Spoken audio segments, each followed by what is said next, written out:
पूरा वीडियो देख लीजिए। जब अच्छा लगेगा ना तो सब्सक्राइब कर दीजिएगा और लाइक भी कर दीजिएगा। बहुत मेहनत करते हैं आप लोग के लिए। मत बाबू, हम राती में खाना खा रहे हैं कि पानी लसवा इंतजार में है जुठावा गुरुजी। कि जुठा नहीं थे बाबू। टेंशन मत लीजिए।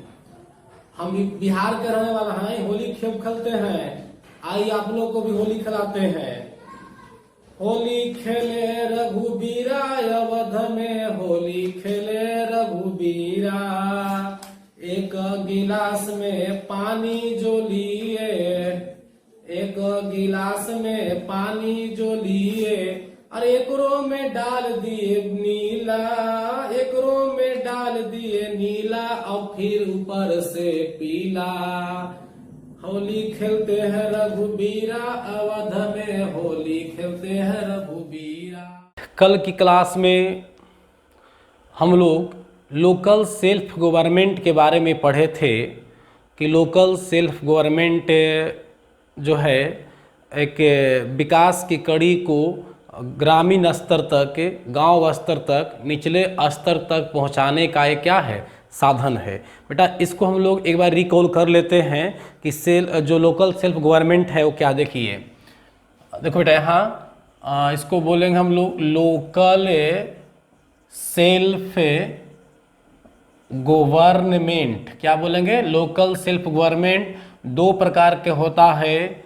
एक होता है रूरल सेल्फ गवर्नमेंट, है ना, और दूसरा होता है बेटा अर्बन सेल्फ गवर्नमेंट। दो प्रकार का होता है।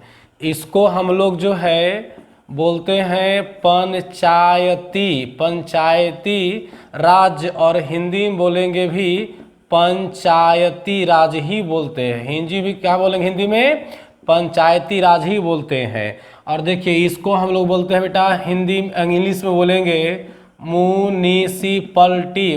क्या बोलेंगे? म्युनिसिपलिटी। और हिंदी में बोलेंगे इसको नगर पालिका। हिंदी में क्या बोलेंगे? नगर पालिका। देखिए यह जो है एक ग्रामीण स्तर का होता है। यह कैसा स्तर का है बेटा? एक ग्रामीण स्तर का होता है। और यह जो है थोड़ा शहरी या बड़ा शहर क्षेत्र का होता है, शहरी क्षेत्र का होता है। मतलब नगर पालिका की स्थापना शहरों में होती है और पंचायती राज की स्थापना जो है ग्रामीण क्षेत्र में होती है, देहातों में होती है। तो ये हम लोग रिकॉल किए लोकल सेल्फ गवर्नमेंट का। बेटा तो आज की क्लास में हम लोग अभी करने वाले हैं कि भारत सरकार को क्या मजबूरी हुई, क्या कारण हुआ कि ये जो है देश में पंचायती राज व्यवस्था, नगर पालिका की व्यवस्था करना पड़ा। मतलब जो है स्थानीय स्व शासन की व्यवस्था करना पड़ा। क्या मजबूरी हुई सरकार को? तो आइए जानते हैं इसका कारण क्यों लाया गया। देखिए अगर हम लोग इसका बात करें कारण का, तो क्या कारण हुआ था कि भारत सरकार को लोकल सेल्फ गवर्नमेंट, स्थानीय स्वशासन का स्थापना करना पड़ा? तो पहला बात लिखेंगे। देखिए कारण था जितना भी तरह का राष्ट्रीय विकास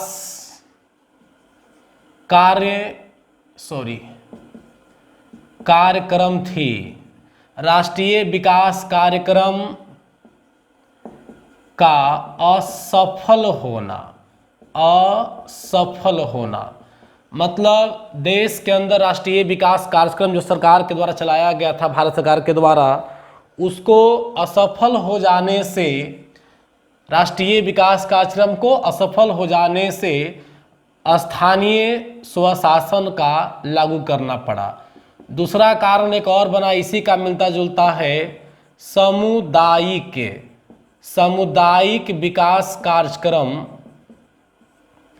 ये भी जो है सामुदायिक विकास कार्यक्रम भी जो है क्या हुआ था? असफल हुआ था, का असफल होना। इस प्रकार से आप देख रहे हैं कि जो देश लेवल का जो विकास कार्यक्रम चल रही थी वो सब क्या हो रहा था? असफल हो रहा था, है ना। इसीलिए जो है सरकार जो है क्या किया कि लोकल सेल्फ गवर्नमेंट की स्थापना करने की प्रस्ताव रखा, और सरकार नहीं रखा था एक्चुअली में, यह सबसे पहले प्रस्ताव बलवंत राय मेहता जी के द्वारा दिया गया था, जो आगे हम लोग करेंगे। ये दो कारण सबसे बड़ी कारण थी। और तीसरा कारण और दे सकते हो, तमाम प्रकार की योजनाओं का ग्रामीण स्तर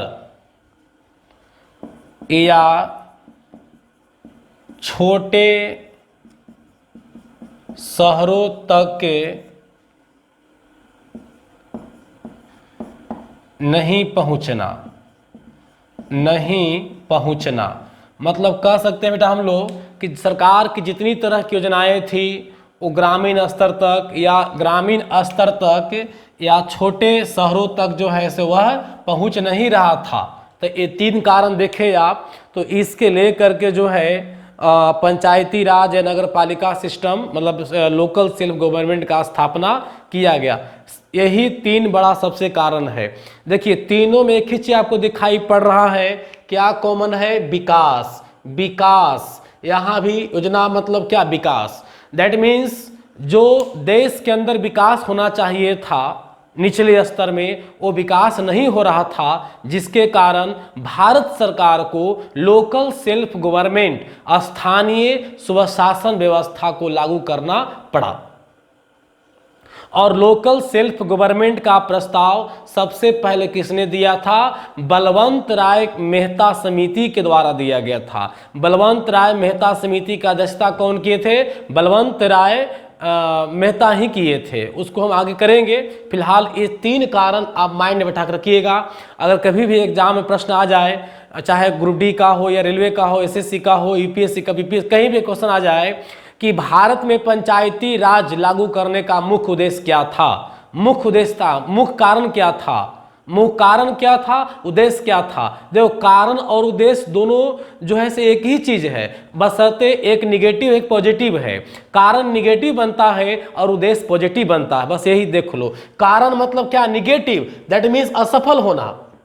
ये सब कार्यक्रम असफल हुआ, इसीलिए लोकल सेल्फ गवर्नमेंट की स्थापना किया गया। या मिशन में, लक्ष्य में, उद्देश्य में क्या कहेंगे? इसको सफल बनाने के लिए, सिर्फ पॉजिटिव कर दो, इसको सिर्फ पॉजिटिव कर दो, इसको सफल बनाने के लिए देश के अंदर लोकल सेल्फ गवर्नमेंट, स्थानीय स्व शासन की स्थापना किया गया। देखिए सरकार की योजनाएं क्यों असफल रहा? अब एक बात मन में आ रहा कि आखिर के बताइए सर क्यों असफल रहा? क्या प्रॉब्लम हुआ था कि सरकार की जितनी विकास कार्यक्रम चलाई जा रही थी वो सब असफल हो जा रहा था? डायग्राम के माध्यम से आप उसको समझिएगा। देखिए यहां पर मान लो एक मोहन नाम का व्यक्ति है, जो यह बेचारा कहाँ रहता है? गांव में रहता है, ठीक है। और यहाँ पर पूरा हमारा राजधानी है, देश की बात कर रहे हैं तो देश की राजधानी नई दिल्ली में होगा, है ना, नई दिल्ली लिख सकते हैं, नई दिल्ली में होगा।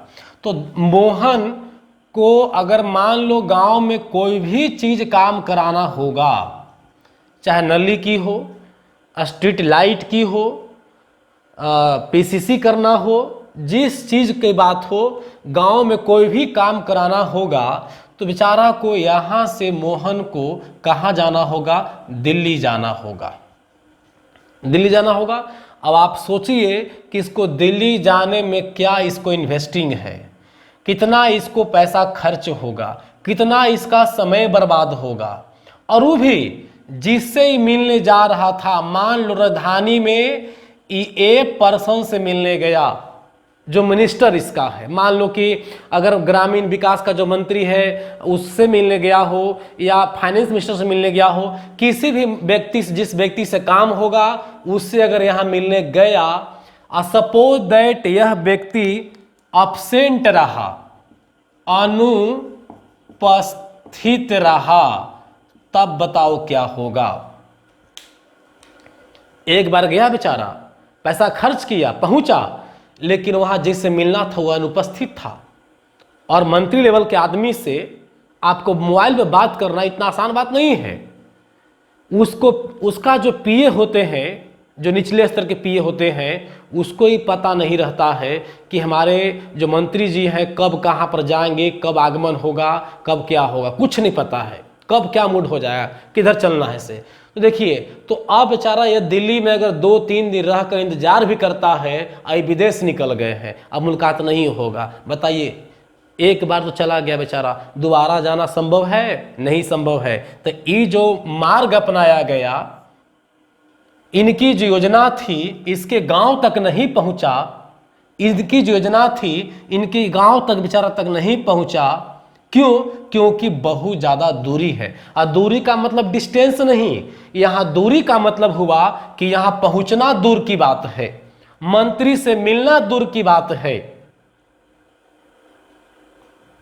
बात समझ रहे हैं ना? तो इस तरह से हम कह सकते हैं कि अगर हम लोग इतना सरकार हमसे दूर हो तो गांव में कोई भी योजना लाना बहुत असंभव की बात रहेगा। चलो एक यहां पर कड़ी मान लो जोड़ देते हैं राज्य का, कि बीच में कड़ी बन गया राज्य। हाँ, राज्य बन गया तो बहुत आसान हुआ। मोहन जाएगा राज्य के पास, राज्य की राजधानी में सीएम के पास जाएंगे, और यहाँ अब ईस्ट जो है राज्य अपना यहां से संपर्क करेगा। लेकिन अब मोहन को राज्य तक ही जाना पड़ेगा, पीएम के पास या देश की राजधानी जाने की जरूरत नहीं है। अब देखो, कुछ तो दूरी कमा, कुछ तो आसान हुआ। बिहार की राजधानी पटना की बात करें तो मोहन या और व्यक्ति को पटना भी जाना इतना आसान नहीं है। पटना भी जाने में आपको 500 रुपया, 1000 रुपया कम से कम खर्च होगा, और वो भी विधायक जी, मंत्री जी यहाँ मिलेंगे कि नहीं मिलेंगे कोई ठीक नहीं है। समझ गए? तो फिर ही परेशानी है। तो ये मान लो कि यहाँ परेशानी थी 100% परेशानी थी, तो यहाँ परेशानी कितना हो गया? 50% हो गया, परेशानी कुछ कम गया। तब देखिए, तब हमको लगता है कि मोहन के गांव में जब विकास करना होगा, कोई भी योजना का लाभ देना होगा, तो अगर बीच में एक कड़ी और बना दिया जाए, फिर एक कड़ी और बना दिया जाए, और एक मोहन के गांव में ही कड़ी बना दिया जाए, मतलब स्टेट के नीचे फिर एक कड़ी, फिर एक कड़ी, फिर एक कड़ी, मोहन का जो लास्ट कड़ी होगा सरकार का, वो मोहन के गांव में ही होगा या मोहन के गांव के आसपास ही होगा। तो हमको तो लगता है कि यहाँ पर पहुँचने के लिए इसको फुल पैंट शर्ट भी नहीं पहनना पड़ेगा, लुंगी गंजी पर ही पहुँच जाएगा। और देख रहे हैं अपने गांव की पंचायत, जहाँ हम लोग रह रहे हैं, यहाँ की पंचायत, किसी भी मुखिया से मिलना हो तो कोई लुंगी पैंट आयरन मार करके है, जूता मोजा पर नहीं जाना होगा, वो कहीं बैठ जाएंगे, चिल्ली दुकान पर, चाउमीन दुकान पर, अंडा की दुकान पर, साव जी की दुकान पर, कहीं भी दुकानों में बैठ जाएंगे, खाद छींटते खेत में बैठ जाएंगे, हल जुतवाते खेत में बैठ जाएंगे, धान कटवाते बैठ जाएंगे। मुखिया जी के पास पहुंचना कोई बड़ी बात नहीं है। सुबह घर से निकलिएगा 1 घंटा, मुखिया जी घर से घूम घाम के सब चलाइएगा। समझ गए? अब मुखिया जी के पास जाइएगा ना, तो ऐसा नहीं है कि वो नहीं मिलेंगे। मान ली घर पर नहीं भी है तो उनसे फोन से बात हो जाएगा कि आधा घंटा में घर पर आ रहे हैं, बैठिए, और चाय पानी भी होगा। अब इनके यहाँ गए थे, कुछ ही मिला था? कुछ नहीं मिला था। हाँ, इलेक्शन के समय जाइए ना, तो मुखिया जी अगर शरबत पिला रहे हैं तो गनते हैं एकदम अलग तरह का जूस पिलावेगा, उसको नली नहीं बोलना चाहिए, और ये तो मत पूछो, एकदम विदेशी जूस पिलावेगा। आप पर्दा की भाषा में समझ गए होंगे, क्योंकि बिहार में नाम लेना ही मुश्किल है इसका। समझ गए? तो इस प्रकार से इलेक्शन में मिलना इसे आसान है, इलेक्शन में इसे मिलना आसान है, लेकिन मुखिया जी को इलेक्शन के बाद भी मिलना आसान है। अब यहां देखो, अगर मुखिया को जो शासन है, मुखिया जो गवर्नमेंट है, इससे हम लोग अपना गवर्नमेंट क्यों कहते हैं? इसलिए कि देखो किसी का काम नहीं हो रहा है, या हमारे घर में मान लो हमारे घर के आसपास लाइट लगवाना है, पेरेंट बोले कि बाबू रे घर के थोड़ा सा बाहर मोड़ पर जो है ना एक लाइट व्यवस्था कर दो मुखिया जी के बोल करके, तो डायरेक्ट क्या बोलते हैं, तरीका में देरी लगेगा, ये तो मुखिया जी के पकड़ करवा लेंगे नहीं। सोचिए इतना ताव से बोलते हैं, लगता है कि मुखिया जी मेरा आदमी है, हमारे बात को कर सकते हैं। दैट मीन्स मुखिया मतलब हमारे जो ग्राम का, हमारे ग्राम पंचायत का जो अध्यक्ष है वो मेरा आदमी है, हम उसका आदमी हैं, वो हमारे बात को मान सकते हैं। मतलब दैट मीन्स मुखिया सरकार नहीं है बल्कि सरकार हम हैं। इसी व्यवस्था को बोलते हैं सत्ता में आम आदमी की भागीदारी। सत्ता में आम आदमी की भागीदारी। सरपंच साहब के यहाँ घर में पति पत्नी हस्बैंड वाइफ लड़ा, सरपंच साहब के फोन लगा, देखे सरपंच साहब पत्नी हल्दी बसी डाल दी थी, हम एक थाप मारे बेहोश हो गए, थाना में केस करे चल गई। तो इस प्रकार से केस करने के लिए हम लोग बार बार सरपंच को फोन करते हैं, वो आकर समझाते हैं, चाय पीते हो जाते हैं बेचारे। तो ये हुआ स्थानीय स्वशासन, जिसमें एक आम आदमी जैसे चाहे वैसे उसको घुमा सकता है, अपने अंदाज में काम करवा सकता है, अपने अंदाज में बात कर सकता है। ये हुआ सत्ता में आम आदमी की भागीदारी। हमको तो नहीं लगता है कि गांव में जो मुखिया जी बनते हैं वो किसी भी आदमी से अछूत होगा बेचारा, किसी भी गांव के आदमी से अछूत नहीं होगा, क्योंकि उसको पास जो भी जाएगा बेचारा चाहे जैसे मिले मिलेगा, भले चाय नहीं पिलावेगा लेकिन मिलेगा जरूर, बात जरूर करेगा उससे। लेकिन ये बाप रे बाप, इससे मत पूछो, इलेक्शन घड़ी है ना, और काम के बारी तो मिलेगा ही नहीं, फोन नंबर है ही नहीं उसका। तो बेटा देखो, हमने यह समझाने का प्रयास किया कि भारत में पंचायती राज, लोकल स्वशासन क्यों लाना पड़ा। देखिए, इसलिए कि एक गांव के आदमी को देश की राजधानी या राज्य की राजधानी तक पहुंचना मुश्किल है, मंत्रियों से मिलकर काम करना मुश्किल है। अब सोचिए कि इसको नली फूट गया है, हैंडपंप यहाँ का खराब हो गया बाहर का दरवाजा पर का, तो अब बताइए हैंडपंप यहाँ खराब हो गया है तो क्या मंत्री से मिलने जाएगा? जानते हैं क्या सोचेगा, जितना देर मंत्री से मिलेंगे ना उतना पैसा में हम बैकेट खरीद के लगा देंगे हैंडपंप में, समझ गए, या हम रिपेयरिंग करवा देंगे। बेचारा अपने फंड से करवाता है लेकिन मंत्री से नहीं मिलता। लेकिन मुखिया जी हो गए, और मुखियों जी से नीचे अब वार्ड हो गया, सरकार ने वार्ड ही बना दिया, तो वार्ड बनाने से और आसान हो गया। मुखिया जी रहे नहीं रहे, वार्ड को बोलो कि नली यहाँ देखिए खराब हो, मुखिया जी के बोलो काम करवाइए, वार्ड को पकड़िए, वार्ड तो गोतीय होगा यार। हाँ और क्या, वार्ड तो गोतीय ना होता है, चाहे कोई भी जात का हो। अरे देखो गांव में कोई भी जाति के लोग होते हैं उसको गोतीय बोलते हैं, समझ गए। तो जानते हैं राज्य से नीचे जिला, पंचायत समिति, और इसके बाद अगर हम लोग गांव स्तर पर मुखिया कुछ बना दें, और मुखिया से भी नीचे घरवे के अगल बगल में अगर हम लोग वार्ड बना दें, वार्ड 10 को चुन दें, तो कितना आसान हो जाएगा योजनाओं को धरातल तक लाने में। हाँ, एक बात मन लग रहा होगा कि बीच में एजेंटों की संख्या बढ़ रही है सर।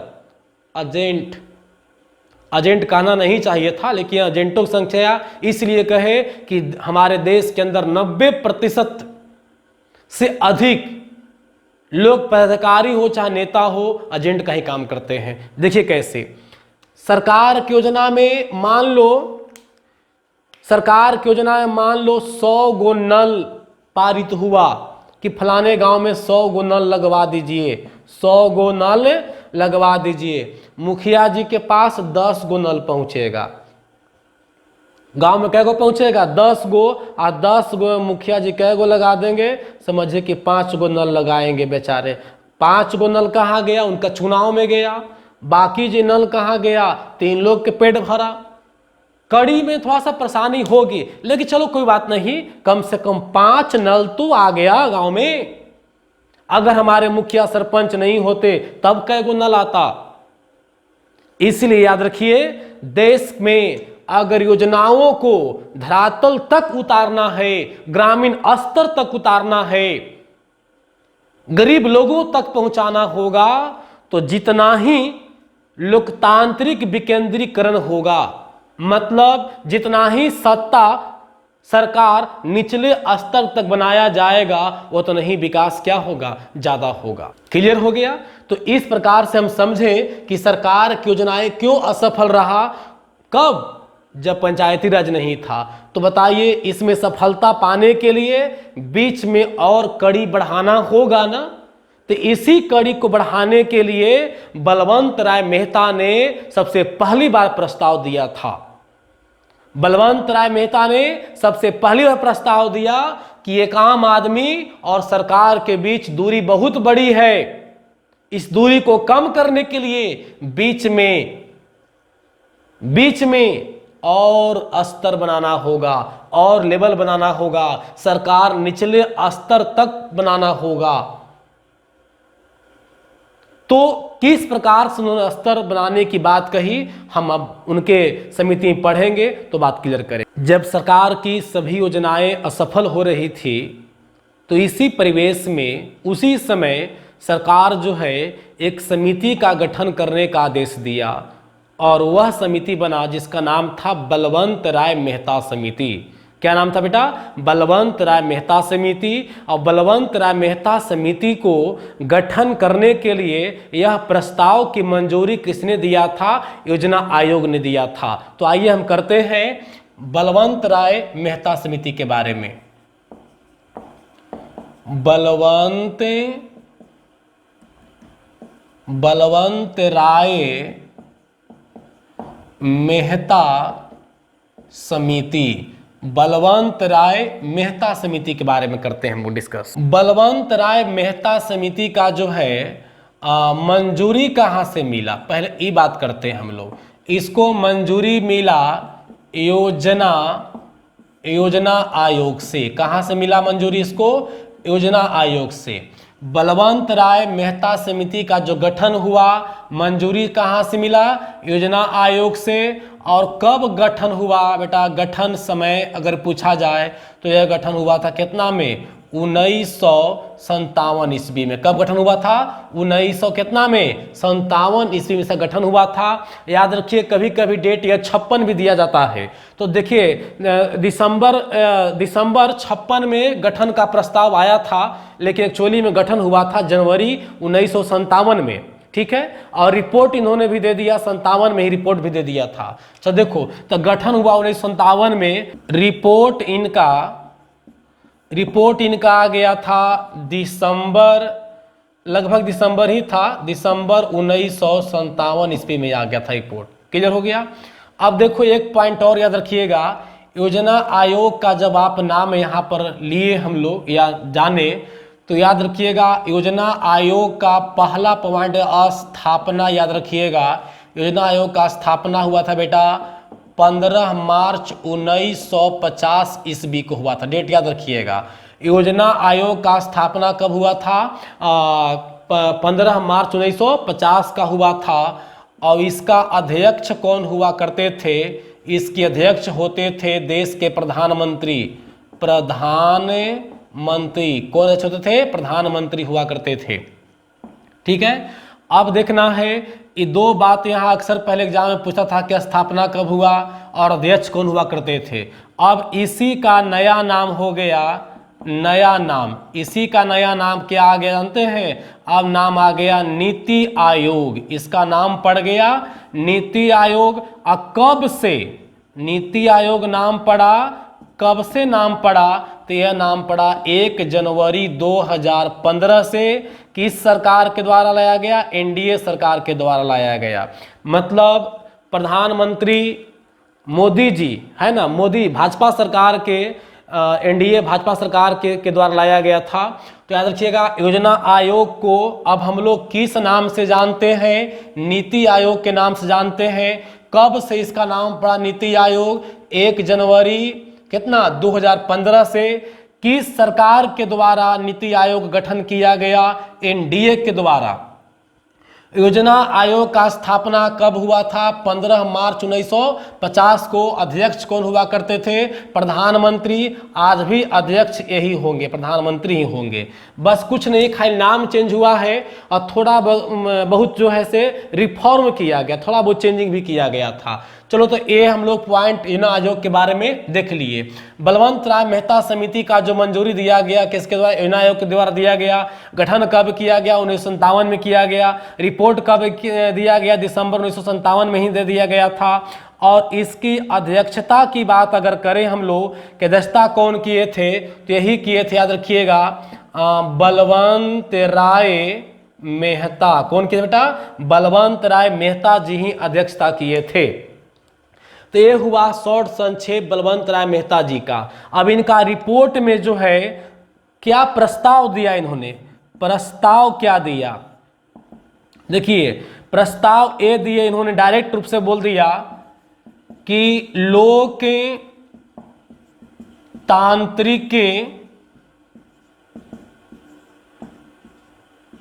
विकेंद्रीकरण, लोकतांत्रिक विकेंद्रीकरण का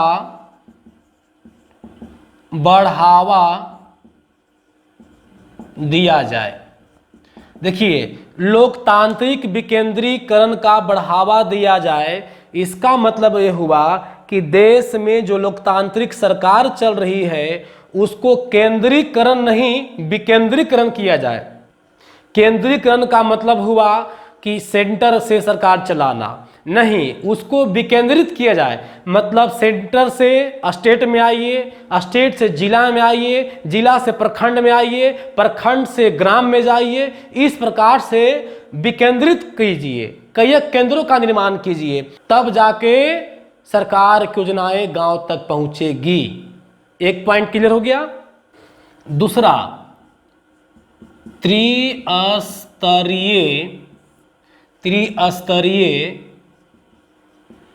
स्थानीय स्वशासन व्यवस्था। मतलब ये हुआ कि अगर सरकार की योजनाओं को ग्रामीण स्तर तक पहुंचाना है तो त्रिस्तरीय स्थानीय स्वशासन व्यवस्था करना होगा। मतलब 3 स्तर का, एक राज्य तक तो पहुंचा हुआ है ही पहले से, जिला स्तर, प्रखंड स्तर और ग्राम स्तर। क्लियर हुआ? तो ग्राम स्तर पर पंचायत, प्रखंड स्तर पर पंचायत समिति और जिला स्तर पर जो है क्या हो जाएगा? जिला परिषद। तो इसको अगर आप लोग को उतारना है तो उतार लीजिए, उसके बाद जो है से हम और आगे चलते हैं।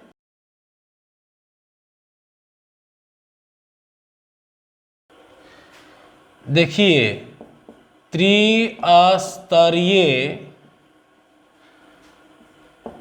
स्वशासन व्यवस्था को 3 लेयर में बांटा गया था। देखिए, एक लेयर इधर हो गया, एक यहाँ बनाएंगे और एक यहाँ बना देंगे।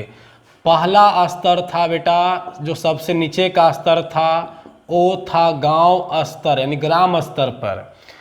गांव स्तर पर दिया गया था नाम ग्राम पंचायत। ग्राम पंचायत, ग्राम पंचायत था ग्राम स्तर पर। और दूसरा आपका था प्रखंड स्तर पर। कहाँ था? प्रखंड स्तर पर। तो प्रखंड स्तर पर नाम दिया गया था पंचायत समिति। पंचायत समिति का गठन किया जाना चाहिए। और तीसरा था बेटा जिला स्तर पर। जिला स्तर पर जो है नाम दिया जाना चाहिए जिला परिषद। क्या नाम देना चाहिए? जिला परिषद।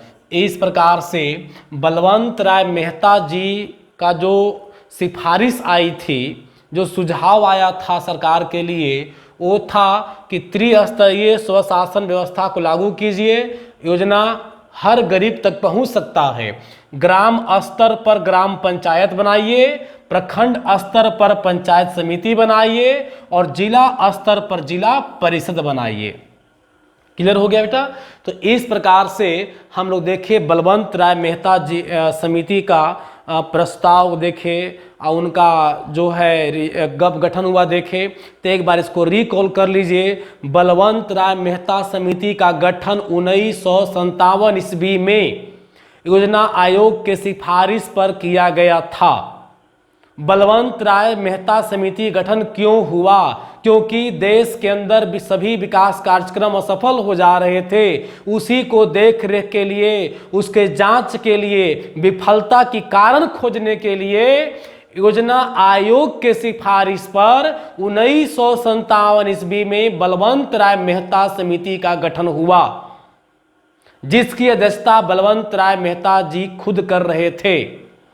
इसलिए इनके नाम पर ही समिति का नाम रखा गया था। क्लियर हो गया? इन्होंने उसी वर्ष यानी 57 में ही रिपोर्ट प्रस्तुत कर दिया और रिपोर्ट में साफ साफ शब्दों में लिख दिया कि आपकी जो योजनाएं हैं, मतलब सरकार की जो योजनाएं हैं, वो गरीब तक इसलिए नहीं पहुंच रहा है क्योंकि एक आम आदमी को राजधानी तक, मंत्रियों तक, आपके तक, सरकार तक पहुंचना नामुमकिन है, असंभव है। वो नहीं पहुंच पाते हैं सरकार तक, इसीलिए योजना का लाभ उनको नहीं मिल पाता है। अतः सरकार और उस आम आदमी के बीच में कड़ी की आवश्यकता है, और उस कड़ी के रूप में सुझाव क्या दिया उन्होंने? त्रिस्तरीय स्वशासन व्यवस्था का सुझाव दिया। मतलब राज्य के नीचे त्रिस्तर का सरकार बनाइए, ग्राम स्तर पर ग्राम पंचायत बनाइए, प्रखंड स्तर पर पंचायत समिति बनाइए, और जिला स्तर पर क्या बनाइए? जिला परिषद बनाइए। तब जो है इस योजना का लाभ आम आदमी तक पहुंच पाएगा। अब देखो, हमारा निष्कर्ष यह है कि सरकार की योजनाएं तो असफल रहा ही, इस बात तय है शुरू में। फिर बलवंत राय समिति गठन भी हो गया, रिपोर्ट भी दे दी इन्होंने, सुझाव भी दे दिया इन्होंने। यहां तक कि इनके सुझाव पर राष्ट्रीय विकास परिषद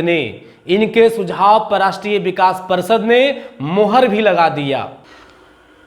तो देखो, हम लोग बलवंत राय मेहता समिति के अनुसार जो उनका प्रस्ताव था कि त्रिस्तरीय सरकार का गठन कीजिए, त्रिस्तरीय स्वशासन व्यवस्था लाइए, और प्रस्ताव था ग्राम स्तर पर ग्राम पंचायत, प्रखंड पर पंचायत समिति, जिला में जिला परिषद। तो इनके प्रस्ताव पर मुहर कौन लगाया था? बताए थे आप लोग का ना, राष्ट्रीय विकास परिषद। राष्ट्रीय विकास परिषद जो है 12 जनवरी 1958 ईस्वी को मुहर लगा दिया था। मतलब विकास परिषद, राष्ट्रीय विकास परिषद के द्वारा इस व्यवस्था को मंजूरी 12 जनवरी 1958 को मिल गई, और राष्ट्रीय विकास परिषद जो है प्रत्येक राज्यों को इस व्यवस्था को क्रियान्वित करने का आदेश भी दे दिया। लेकिन हुआ क्या कि उस समय मतलब 58 में हमारा स्वशासन व्यवस्था मतलब पंचायती राज जो था वो एक संवैधानिक संस्था नहीं था। इसीलिए कोई भी राज्य सरकार इसको मानने के लिए बाध्य नहीं थी। उसके मन पर डिपेंड था, उसके इच्छा पर डिपेंड था। अगर राज्य सरकार चाहती तब इस व्यवस्था को लागू करती, अगर राज्य सरकार नहीं चाहती तो इस व्यवस्था को लागू नहीं करती, क्योंकि संवैधानिक संस्था उस समय तक नहीं था। राज्य सरकार बाध्यकारी नहीं थी, इसीलिए सभी राज्यों में पंचायती राज लागू नहीं हुआ। इसको संवैधानिक मतलब पंचायती राज को संवैधानिक दर्जा प्राप्त हुआ 73वें संविधान संशोधन 1993 ईस्वी में। तब से प्रत्येक राज्य को मानना मजबूरी हो गया। लेकिन अब देखते हैं कि सबसे पहले किस राज्य में पंचायती राज लाया गया। देश का पहला पंचायती राज्य वाला राज्य, देखिए देश का पहला पंचायती राज वाला राज्य बेटा वो हमारा है राजस्थान। कौन है? राजस्थान। बहुत ही प्रचलित जगह है, स्टेट है।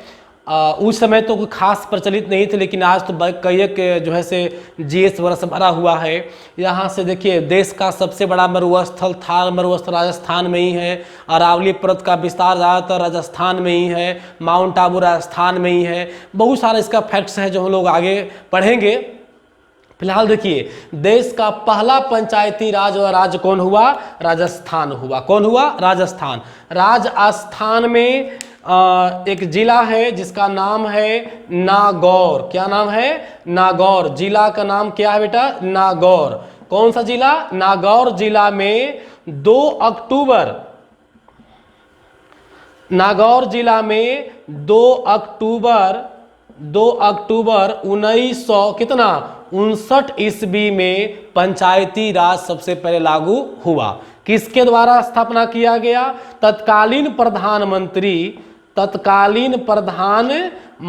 कौन थे? पंडित जवाहरलाल नेहरू जी थे। तो इतना फैक्ट्स आप याद रखिएगा देश का पहला पंचायती राज और राज्य से। तो देश में सबसे पहले पंचायती राज कहाँ लागू हुआ? राजस्थान में। किस जिला में लागू हुआ? नागौर में। कब लागू हुआ? 2 अक्टूबर 1959 में लागू हुआ था। और किनके उद्घाटन कौन किए थे? देश के तत्कालीन प्रधानमंत्री पंडित जवाहरलाल नेहरू। अगर यहीं पर एक जीएस और पढ़ ले लो बेटा, ध्यान देना। और दूसरा राज्य की बात करें, सेकंड स्टेट हमारा कौन था? तो वो था एपी। एपी का मतलब हो गया आंध्र प्रदेश। यहाँ लागू हुआ था 11 अक्टूबर 1959 में। मतलब जिस वर्ष राजस्थान में पंचायती राज व्यवस्था लाया गया, उसी वर्ष आंध्र प्रदेश में भी मात्र 9 दिन के बाद देखिए 2 अक्टूबर 2/10/1959 को लाया गया राजस्थान में, और 11 अक्टूबर 1959 को लाया गया कहाँ? आंध्र प्रदेश में। मात्र 9 दिन का आगे पीछे है।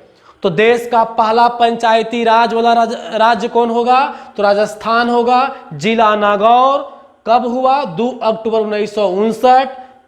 किसके द्वारा? तत्कालीन प्रधानमंत्री पंडित जवाहरलाल नेहरू के द्वारा। और दूसरा स्टेट याद कर लीजिएगा, दूसरा स्टेट कौन है? आंध्र प्रदेश। वहां लागू कब से हुआ? तो 11 अक्टूबर 1959 से।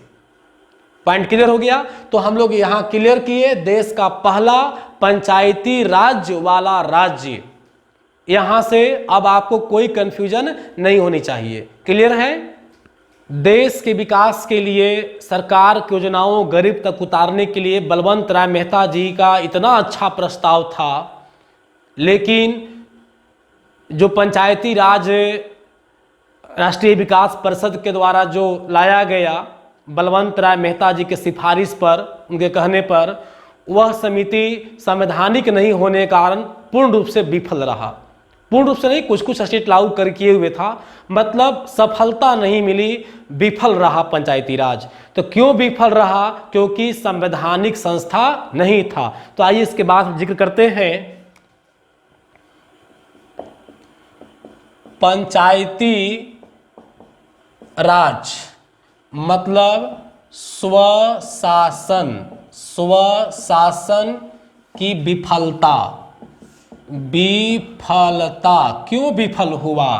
पंचायती राज क्यों विफल हुआ? क्योंकि पहला कारण देंगे, यह एक संवैधानिक, क्योंकि यह एक संवैधानिक संस्था नहीं थी, एक संवैधानिक संस्था नहीं थी। सबसे बड़ा कारण यही हुआ कि पंचायती राज जो है वो क्या है? संवैधानिक संस्था नहीं थी, जिसके कारण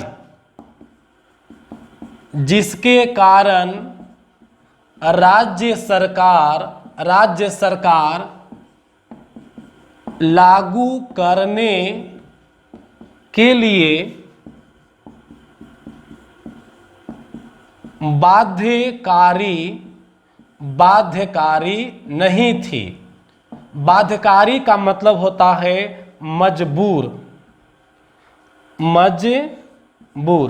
देखो, कहने का मतलब है कि बेटा पंचायती राज जो है स्वशासन विफल क्यों हुआ, क्योंकि एक संवैधानिक संस्था नहीं थी और संवैधानिक संस्था नहीं होने के कारण जो है राज्य सरकार लागू करने के लिए बाध्यकारी नहीं है, मतलब मजबूर नहीं है। दैट मीन्स कह सकते हैं कि लागू करना या ना करना, मतलब क्या मतलब निकला, मतलब लागू करना या न करना, न करना राज्य सरकार की इच्छा पर निर्भर था। मतलब राज्य सरकार लागू कर भी सकता है और नहीं भी कर सकता, इसका मतलब ये निकलना। बाध्यकारी नहीं थी, मतलब राज्य सरकार चाहेगा तो लागू कर भी सकता है, लागू नहीं भी कर सकता है, मतलब ऊपर से कोई कानून अधिक रोक नहीं था, इस पर दबाव नहीं था, जिसके वजह से अधिकांश राज्यों में पंचायती राज सफल नहीं हुआ। दैट मीन्स बलवंत राय मेहता जी का जो सपना था वो साकार नहीं हुआ उस समय। लेकिन हाँ, फिर बाद में साकार हुआ, लेकिन बाद में सफलता तो मिला ही, सफलता मिला कब मिला? 73वें संविधान संशोधन, कितना 1993 ईस्वी में सफलता प्राप्त हुआ। सफलता कब मिला? 73वें संविधान संशोधन, कितना 1993 ईस्वी में जब एक संवैधानिक दर्जा प्राप्त हुआ पंचायती राज को, तब प्रत्येक राज्य इसको मानने के लिए तैयार हुआ और तब से आज तक लगातार जो है प्रत्येक राज्यों में पंचायती राज व्यवस्था लागू है।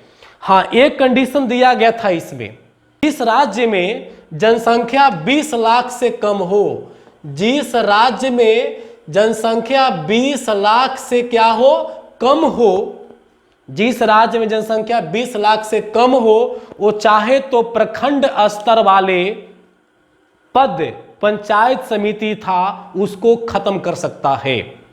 मतलब जिस राज्य का जनसंख्या 20 लाख से कम होगा वह 2 स्तर पर चुनाव करा सकता है। पहला ग्राम पंचायत निम्न स्तर पर और एक जिला स्तर पर, प्रखंड स्तर को समाप्त कर सकता है। यह कंडीशन दिया गया था 73वें संविधान संशोधन में। लेकिन कब? जब 20 लाख जनसंख्या कम होगा तब। वर्तमान में 3 ऐसे राज्य हैं हमारे देश में, अपने देश में, जहां पर पंचायती राज लागू नहीं है। उन तीनों का नाम देखिए।